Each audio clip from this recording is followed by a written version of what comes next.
Bienvenidos y bienvenidas al panel Políticas de Igualdad de Género en Universidades y Centros de Investigación de la Unión Europea y América Latina, aprendizajes para favorecer la inclusión y la calidad y diversidad en la producción de conocimientos. Este panel está organizado por la Cátedra Regional UNESCO, Mujer, Ciencia y Tecnología en América Latina, en el marco del proyecto Act Gender, que coordina la Universidad Oberta de Cataluña junto a otras instituciones europeas.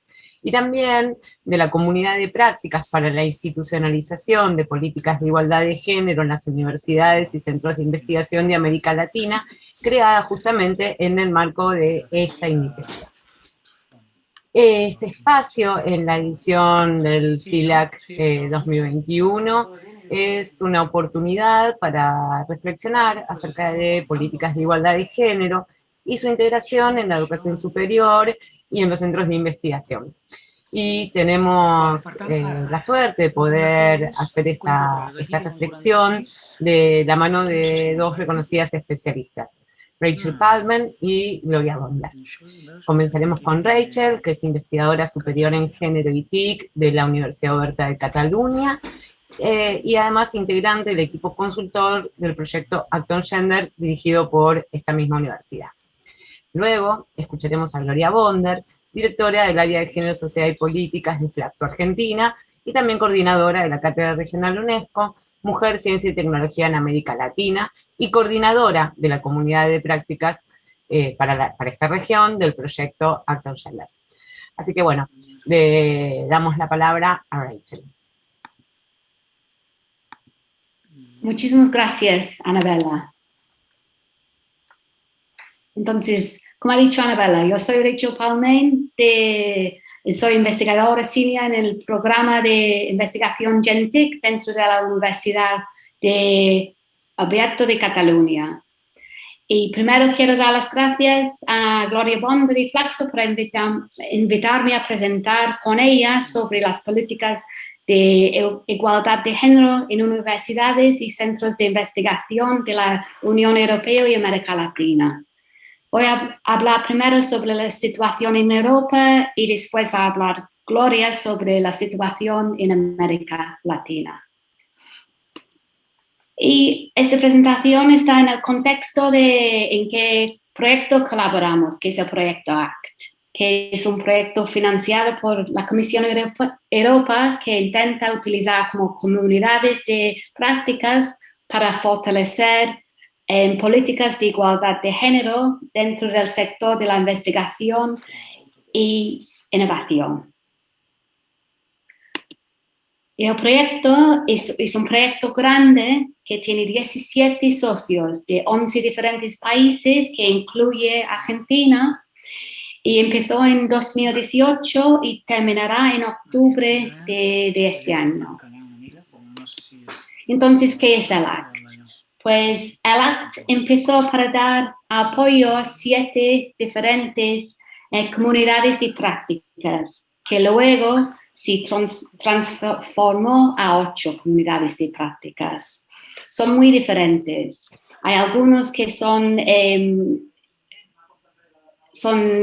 más organizados por geografía, Europa Central y Europa del Este. Hay algunos sobre Eslovenia, otro de América Latina y también tenemos algunas comunidades de prácticas que son organizadas por tema. Entonces tenemos Genera, que trabajan en el mundo de la física. Tenemos también el Life Science Corp, que habla de la salud. Y también tenemos el Gen Budgeting, que ellos trabajan sobre el presupuesto de género en diferentes instituciones. También tenemos el ForGen, que esta comunidad está formada por instituciones que dan financiación a investigación. Y cada COP tiene entre 10 y 34 instituciones como miembros. Estas instituciones trabajan juntos para compartir buenas prácticas en diferentes temas de igualdad de género dentro de investigación, bueno, I+D y educación superior, y también trabajan juntos a intentar, bueno, para producir diferentes herramientas útiles. Por ejemplo, el FORGEN están trabajando en una encuesta para ver qué tipos de prácticas diferentes organizaciones de financiación están llevando a cabo. Y los COPs están trabajando dentro del marco de política de Europa, que voy a explicar un poco ahora. Entonces, la igualdad de género en la investigación es una de las 6 prioridades de la área europea de investigación. Y dentro de esta prioridad hay 3 diferentes objetivos para los Estados miembros, pero también para el cambio institucional.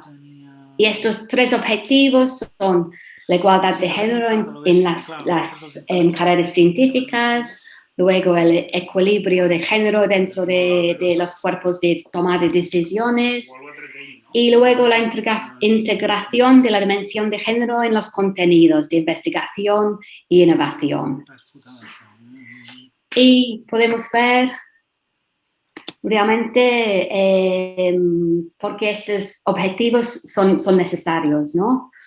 Por ejemplo, en las carreras de investigación, pues tenemos un igual, el número de mujeres y hombres al nivel de doctorado es más o menos igual. Pero en el grado E, que es el grado más alto, lo de catedrática, solamente tenemos 24%, bueno, solo 24% de los catedráticos son mujeres. Y también, por ejemplo, en los cuerpos de toma de decisiones en Europa, solamente 27% de las mujeres son miembros de estos órganos. Y también, por ejemplo, en la dimensión de género en la investigación, los científicos dicen que solamente 1.7 de los artículos publicados toman en cuenta la dimensión de género. Entonces, podemos ver ahora, es muy interesante ver cómo cada gobierno traduce estos objetivos a su propio contexto, ¿no? Entonces, hay mucha heterogeneidad en Europa. Algunos países, por ejemplo, los nórdicos, ya llevan muchos años trabajando en estas temáticas, pero también tenemos otros países que no llevan tanto tiempo trabajando, no tienen tanta trayectoria en este ámbito. Entonces también hay que ver cómo los Estados miembros están llevando a cabo estos objetivos. Y también tenemos países como Hungría que ya, bueno, es sujeto a un retroceso a la igualdad de género. También es interesante ver cómo la Unión Europea está también intentando fortalecer el cambio institucional. Entonces, no solamente al nivel del miembro Estado, pero también al nivel de la institución, porque realmente esto es lo que estamos hablando, ¿no? Entonces, cómo la Unión de Europa está realmente intentando fomentar este cambio institucional hacia aún más igualdad de género. Pues ellos hablan de un Gender Equality Plan, ¿no? Un plan de igualdad de género que llamamos un GAP. Y por eso está formado por diferentes fases, ¿no? Una fase primero que es la auditoría. Luego, pues hay que diseñar el plan basado en el audit y después, pues la implementación de este plan y luego, pues el seguimiento y la evaluación de este plan de igualdad. Y además, el Instituto Europeo de Igualdad de Género han hecho un herramienta muy interesante y muy útil para ayudar a través de este proceso que se llama el GETO. Bueno, voy a hablar un poco sobre estas diferentes fases y qué significa estas diferentes fases de un plan de igualdad. Entonces, primero, la auditoría. Pues primero hay que revisar la legislación, a ver las políticas relevantes en cada país, pero también ver como qué políticas hay de igualdad de género específico para I+D y dentro del contexto de educación superior. Y además hay que analizar los datos desagregados por sexo sobre el personal y los estudiantes. Entonces, estos son los datos de recursos humanos, también datos de encuestas específicos para este área. Y también todo este proceso de investigación permite la identificación de áreas prioritarias de las diferentes intervenciones y medidas. Pero además hay que también identificar qué medidas existentes tiene la institución para realmente promover la igualdad de género y mapear un poco estos tipos de medidas. Y también en el proyecto ACT hemos desarrollado una herramienta que es una encuesta módulo para intentar permitir cada institución a desarrollar su propia encuesta que tiene relevancia para los temas que realmente cada institución quiere abordar, ¿no? Y luego vamos al diseño de la plan de igualdad. Entonces utilizamos los datos que tenemos en la fase del audit para realmente diseñar qué tipos de acciones queremos incluir en estos tipos de planes. También colaboro con Gloria en un proyecto que se llama Target. Ella forma parte del consejo asesor y en este proyecto hemos desarrollado una plantilla que dice pues qué elementos tiene que tener el plan de igualdad. Entonces sería, por ejemplo, el objetivo, qué tipo de acción, qué tiene la responsabilidad para este tipo de acción, dónde queremos llegar y la duración de cada medida que este plan especifica. Y además de la plan, cuando tenemos el plan diseñado, tenemos que pensar un poco sobre la implementación de este plan. Y para esto es muy importante que intentamos incorporar e institucionalizar las medidas, ¿no? Dentro de la institución para realmente garantizar un poco la sostenibilidad de este plan.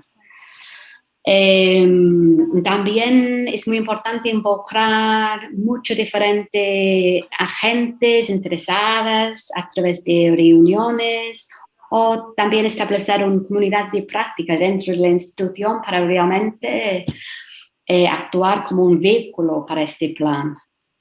Este proceso de la participación de la gente tiene este sentimiento de crear la propiedad de la plan de igualdad. Entonces, esto es una parte muy importante. Y además, también hay que tomar en cuenta los contextos, qué factores facilitan el plan y la implementación del plan y qué factores realmente obstaculan el plan de igualdad.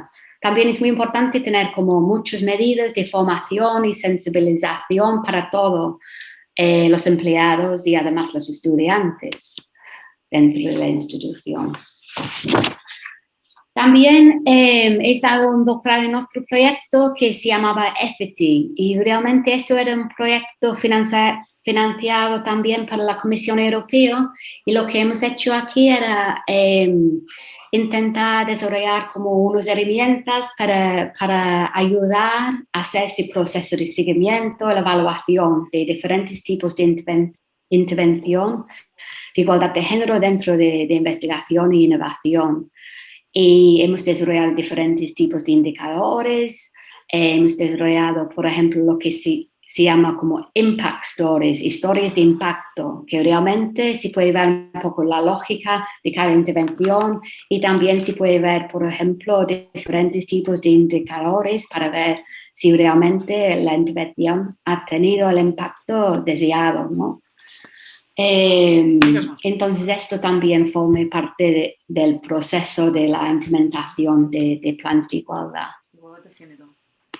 Y realmente también quería comentar que ahora mismo estamos en un punto con mucha emoción, estamos muy emocionados aquí en Europa para esto, porque la Comisión ahora pues han dicho que pues planes de igualdad de género van a ser como un criterio de elegibilidad para las organizaciones que quieren pedir financiación de la Comisión Europea para hacer investigación y innovación. Entonces ahora mismo estamos en un punto donde diferentes tipos de organizaciones van a tener que crear un plan de igualdad.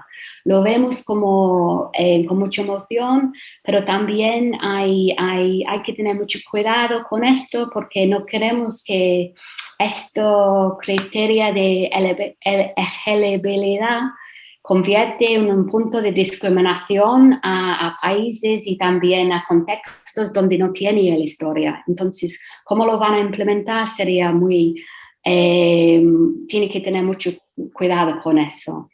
Pero, por ejemplo, no solo reconocen que si tienes un plan de igualdad estás elegible a fondos, pero también lo que es muy interesante es que reconocen que hay una serie de procesos que esto implica. Pues, ¿qué son estos? Pues el plan tiene que ser como un documento firmado, tiene que ser público en el sitio, en la página web de la institución. Hay que poner recursos dedicados para implementar este plan de igualdad. Hay que tener los datos desagregados para seguir este plan de igualdad. Y además hay que tener formación para la gente, para que se entienda. Y también han dicho hay varias áreas que el plan tiene que cubrir. ¿Qué son estas áreas? Pues uno es como la conciliación de trabajo y vida, la cultura de la organización, los tres objetivos que ya hemos hablado y además es interesante que han reconocido la violencia de género, bueno, incluso el acoso sexual. Entonces, un resumen de algunas de las cuestiones que estamos viendo ahora en Europa. Entonces, no hay una solución que funcione para todos. Cada institución, cada país que tiene que desarrollar su propio plan que funcione para ellos, ¿no? Es un proceso muy complejo. Y además hay que esperar resistencia. Siempre vas a encontrar resistencia si quieres cambios reales. Entonces hay que tomar esto como base. Hay diferentes recursos interesantes que ya han desarrollado para intentar enfrentar esta resistencia. También el punto de vista de la interseccionalidad. La Comisión Europea ahora mismo también reconocen la importancia de la interseccionalidad. Entonces, no solamente de hablar de género, pero también con otras dimensiones sociales, la orientación sexual, la etnia, la clase, la discapacidad. Hay que tener todo esto en cuenta también. Y también podemos decir que el proyecto ACT, por ejemplo, ha creado el valor, ¿no? Realmente intenta, está basado en el apoyo mutuo y también, como también puede crear como grupos de presión y además para compartir diferentes experiencias y buenas prácticas. Entonces, pues muchísimas gracias y ahora paso la palabra a Gloria sobre su experiencia en América Latina. Muchas gracias. Bueno, muchas gracias Rachel, porque ha dado el marco general de lo mucho que se está haciendo, que se viene haciendo ya desde hace años en Europa y que puede servirnos como inspiración, aunque por supuesto necesitamos no copiar, sino entender nuestras realidades y a partir de nuestras realidades en América Latina, inspirados por lo que ya se viene haciendo, poder desarrollar, como vamos a ver, nuestras propias, digamos, propuestas, planes y acciones para alcanzar la igualdad de género en las instituciones de educación superior y de investigación.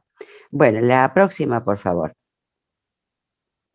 Bueno, nosotros nos incorporamos, quiero decir, la cátedra se incorpora al proyecto Act on Gender eh, más tardíamente, ¿no? Recién nos incorporamos en el 2018, con lo cual hemos tenido que digamos, replanificar qué queríamos hacer, qué podíamos hacer, pensando que teníamos, si bien hasta el 21, pero en su inicio no sabíamos si íbamos a llegar hasta cuándo del 21.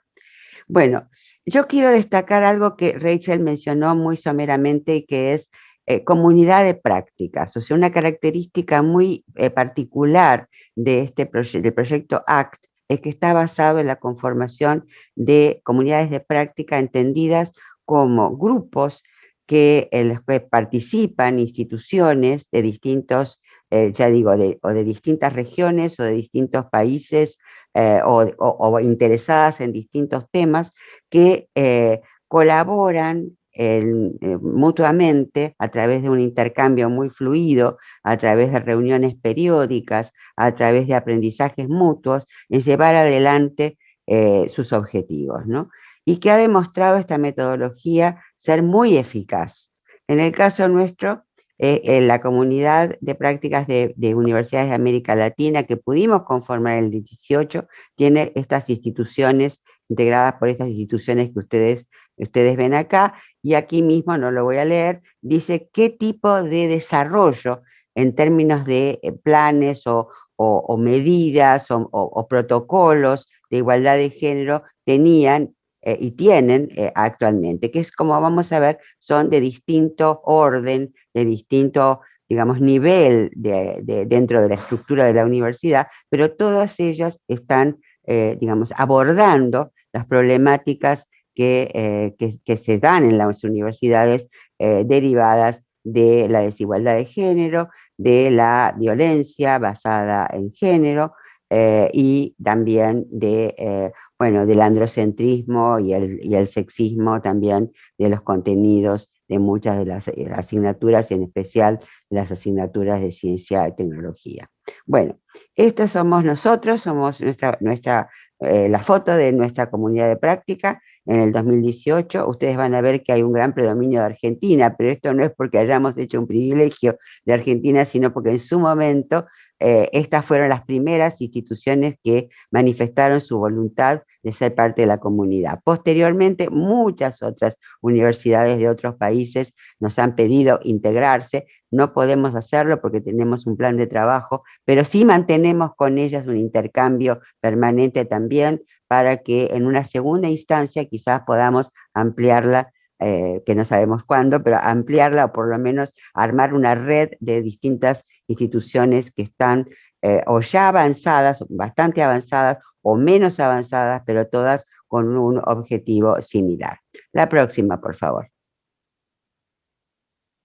Bueno, yo quiero recalcar que uno dice, bueno, la igualdad de género y lo que pasa en las universidades y el panorama que uno ve es muy alentador, pero muchas veces nos olvidamos que para llegar a este punto en el que estamos hoy hay toda una historia de trabajo, una historia de luchas, una historia de conquistas que se han hecho en América Latina, ¿no? América Latina, un continente que en ese sentido, con sus diferencias entre países, pero que digamos, ha promovido la igualdad de género desde mucho atrás. Yo por lo menos tomé acá, no lo voy a leer, pero desde los 80 tenemos una cantidad de factores, ¿no? Digamos, declaraciones regionales, internacionales, que apoyan, que promueven este tipo de iniciativas, hasta el incremento muy grande, el ingreso de las mujeres a la universidad. Ahí en el 80 ya empieza a haber, si bien no políticas de igualdad de género, pero sí estudios de la mujer y género en las universidades, en algunas universidades de la región, una expansión importante del movimiento feminista también, conferencias regionales e internacionales, promulgación de legislación que ustedes la pueden leer acá, sobre violencia, etc.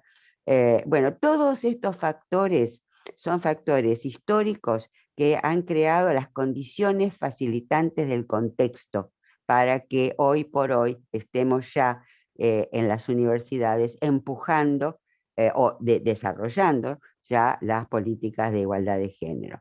La próxima, por favor. Muy bien, pero tampoco podemos decir que estos factores facilitadores no se encuentran hoy día, hoy mismo, con una serie de limitantes en el camino, ¿no?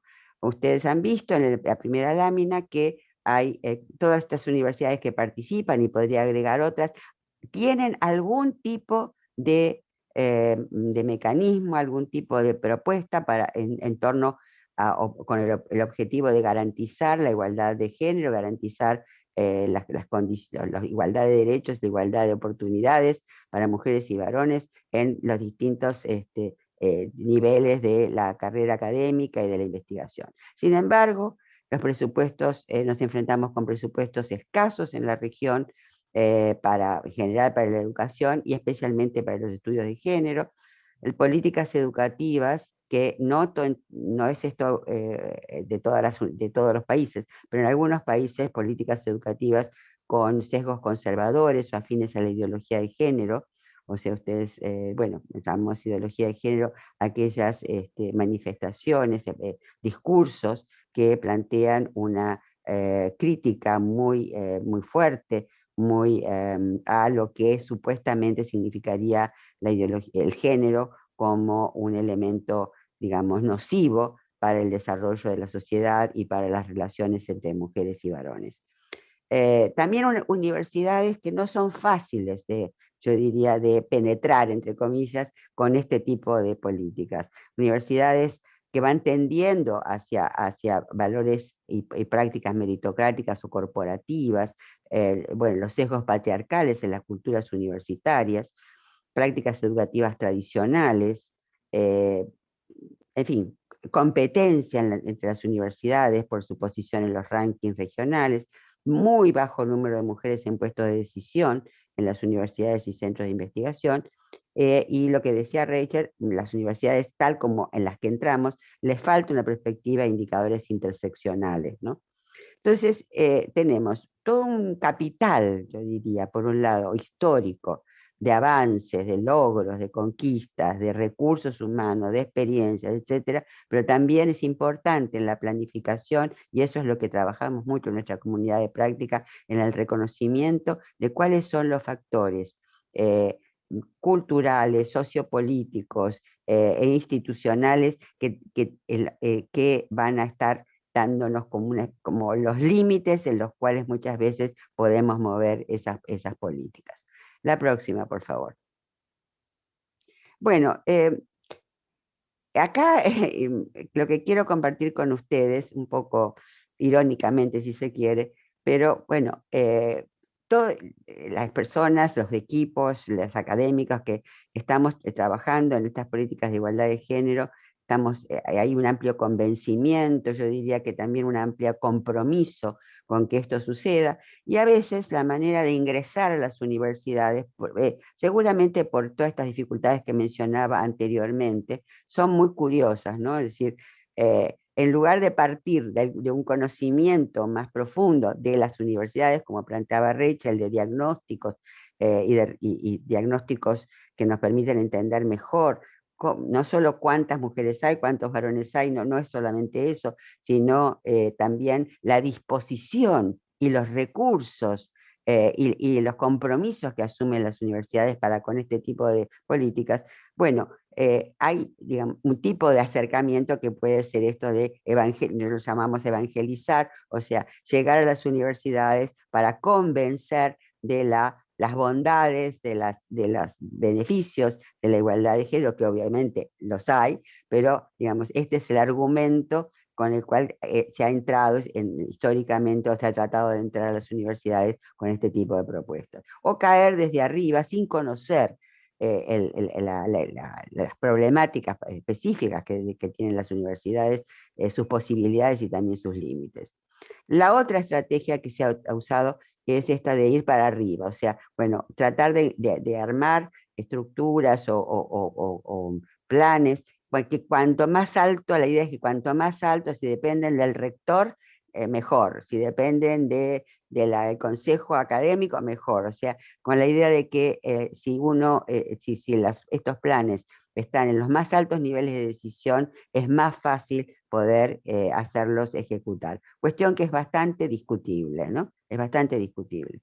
Bueno, conquistar es muy parecido a evangelizar, o sea, conquistar las universidades, ¿no? Con un discurso en el que, bueno, las personas que lo llevamos adelante creemos mucho, pero, insisto, sin pasar por esa necesaria, imprescindible periodo de conocer la universidad, conocerla en muchos sentidos, no solamente en términos de cantidad, sino en términos de conciencia, en términos de disposición, en términos de resistencias, en términos de alianzas, ¿no? Conocer esas universidades y ver con qué podemos contar desde dentro de ellas, ¿no?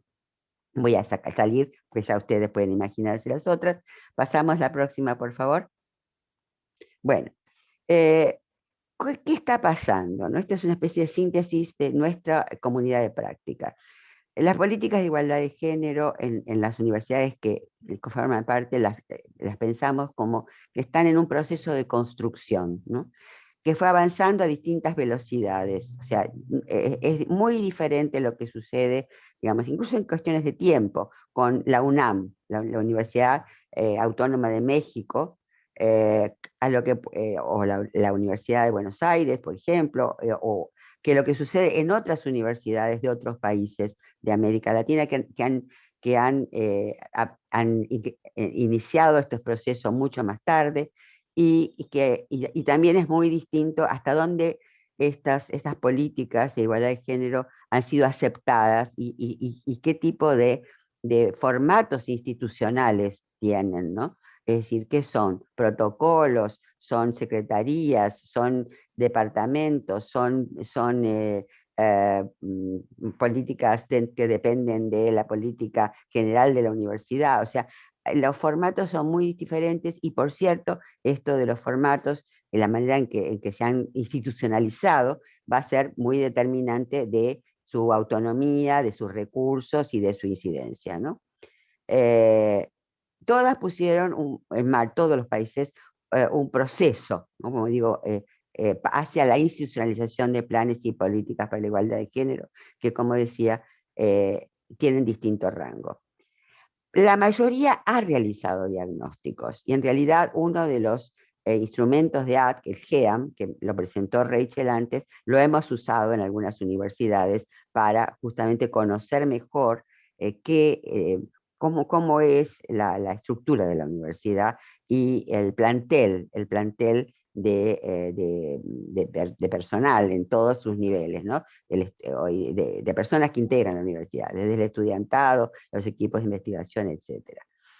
Algunas universidades de las que conforman ACT para América Latina, y no en general todas, quiero decir, pero discúlpenme, la prevención y atención de las violencias basadas en patrones de género ocupa un lugar muy central en sus objetivos y en la dedicación que se le da a ellos.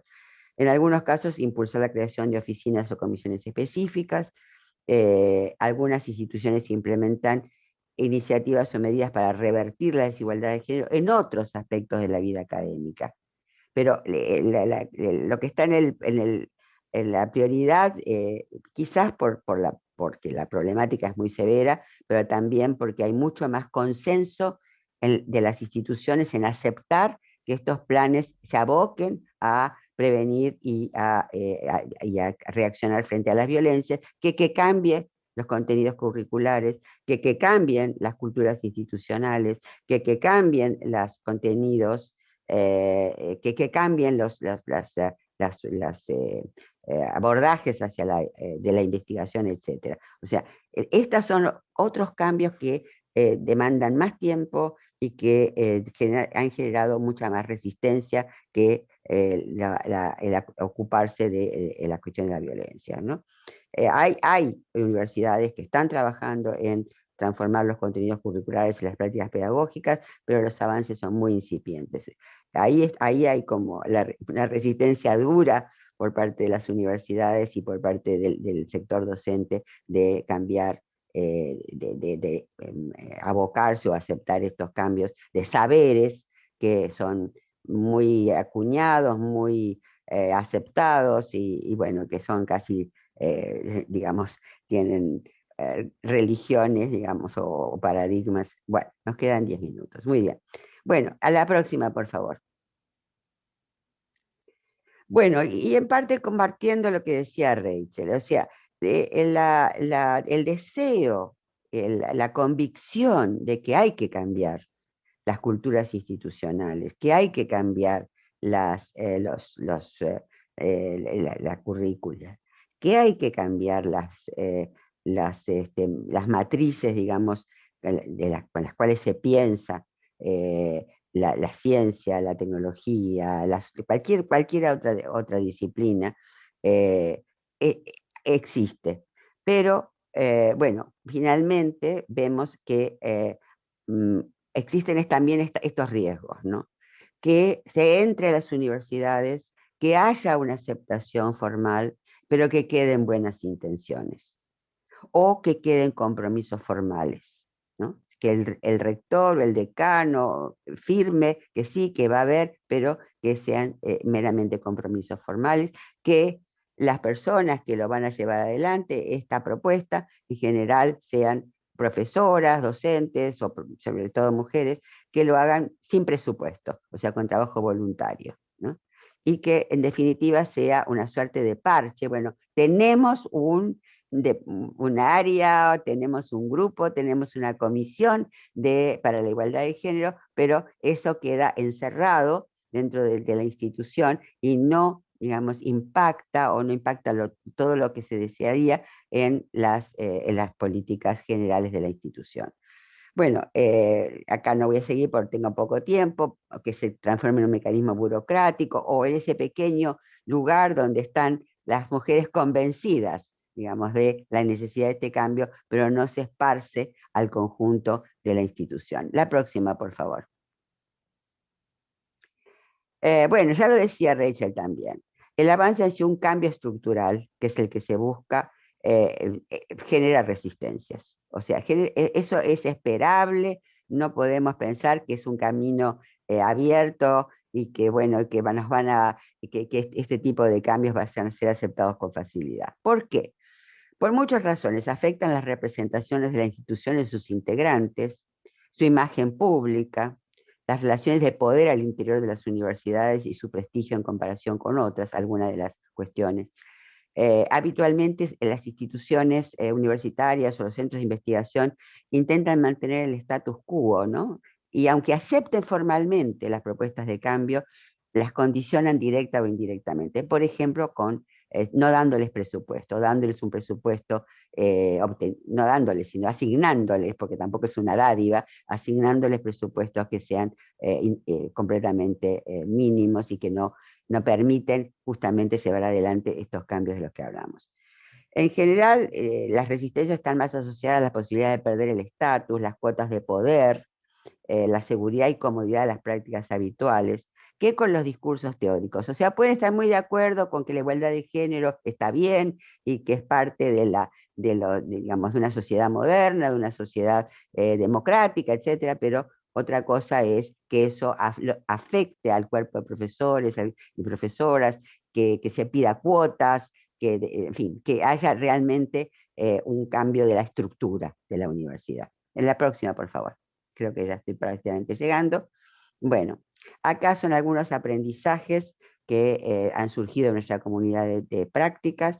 Yo no sé si voy a poder leerlos, pero creo que es la última, si no me equivoco. Bueno, pero se habla de un poco lo que también planteaba Rachel, cómo armar este tipo de políticas. Bueno, es toda una estructura, digamos, una sí, una estrategia, mejor dicho, una estrategia que tiene que estar interconectada. Es importante que haya instancias de formación que expliquen, que compartan diálogo con el profesorado, con el estudiantado, con las personas que trabajan en la universidad, sobre qué significa la igualdad de género, por qué es importante, por qué es beneficiosa para la calidad el impacto que pueden tener tanto las prácticas docentes como como la investigación. Hay que fomentar el trabajo interdisciplinario, cosa que en general no se da en nuestras instituciones, ¿no? En América Latina, ¿no? Eh, Hay que generar procesos de consulta y diálogo. Muchas veces, por eso digo, en lugar de venir como paracaidista, es importantísimo que este tipo de políticas surjan o a lo largo de su desarrollo vayan, digamos, motivando un diálogo con las autoridades y todos los otros sectores de la institución, desde los sectores gremiales, los movimientos feministas, o sea, no estamos hablando de medidas aisladas que caen y que se insertan, sino de crear un entorno donde eh, eh, este tipo de cuestiones se puedan, digamos, sean parte de la conciencia, del conocimiento de todas las personas que participan y puedan ser entonces apropiadas por todos los sectores, ¿no? Bueno, acá no voy a seguir, los presupuestos son fundamentales, la evaluación es fundamental, eso lo planteaba Rachel también. Bueno, creo que con esto voy a la última, ahí está, la última. Bueno, creo que era la última, pero no sé. Em, bueno, creo que no me va a dar el tiempo para esto, voy a ir a la última.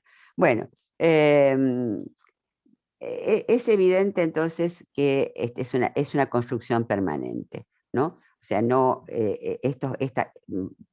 van para adelante, pueden ir para atrás, como ha pasado en Europa, Rachel lo mencionaba, y como ha pasado también en América Latina en algunos países, con la avanzada de los grupos conservadores, antiderechos y anti-igualdad de género. O sea que es fundamental que tener en cuenta esto, que no son construcciones estables, permanentes, sino que la importancia entonces de que esto, de crear, digamos, una red de personas de distintas instituciones aliadas, eh, eh, bueno, y se necesita entonces ir avanzando de manera flexible y estratégica hacia un cambio estructural. Y por último, algo que para mí en realidad es fundamental y que lo proponemos mucho y lo incentivamos mucho. No solo se trata, obviamente, de medidas para la igualdad de género en las universidades y la relación